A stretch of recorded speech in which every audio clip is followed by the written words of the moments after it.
I couldn't figure out a good way to stand the phone up, so this is what we have to work with. Hopefully it will be okay. I wanted to talk about jewelry storage for a second because I did talk to some of my customers and realized that not everybody knows the proper way to store jewelry.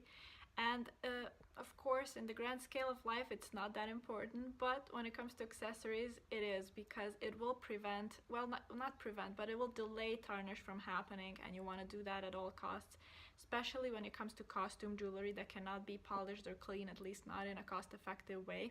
What is tarnish? Essentially, it's corrosion that happens to any metal that has copper, copper meets the sulfur from the air, and it creates the surface stain that you dread so much. The first thing you want to do is get yourself a proper jewelry box.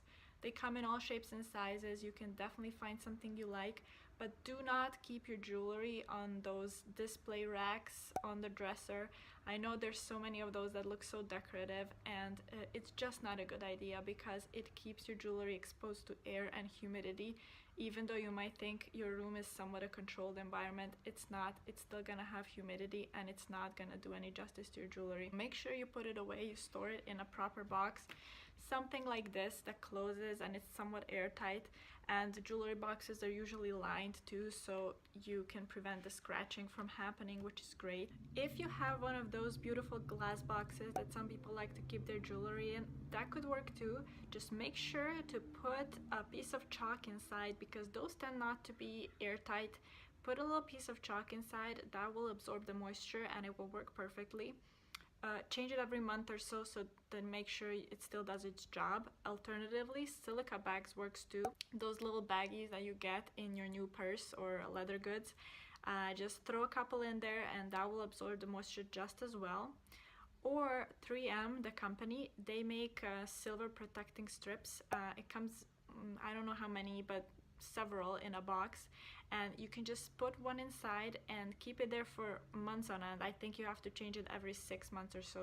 Another thing I wanted to add really quickly is Ziplocs. I know they look really ugly, but they're actually great for storing jewelry, and I love the fact that once I put it in, and no matter how many months later I take it out, it looks perfect.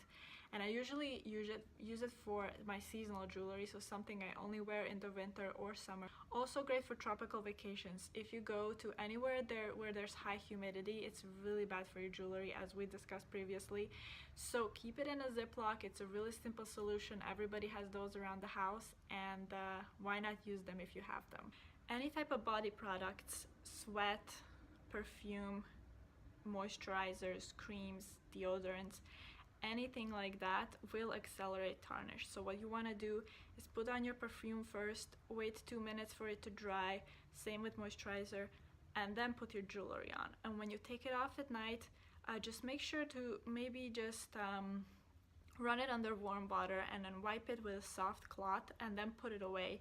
As far as polishing goes, so silver can and should be cleaned. You could get yourself one of those little polishing cloths. They're very inexpensive and sold everywhere. So maybe just make a habit of it. Clean it every 2 weeks or so, just to keep the surface nice and clean, and so that it doesn't get to a point where you have to have it professionally cleaned. That pretty much covers everything I wanted to say as far as jewelry storage goes. If you have any questions, let me know, and I'll see you next time.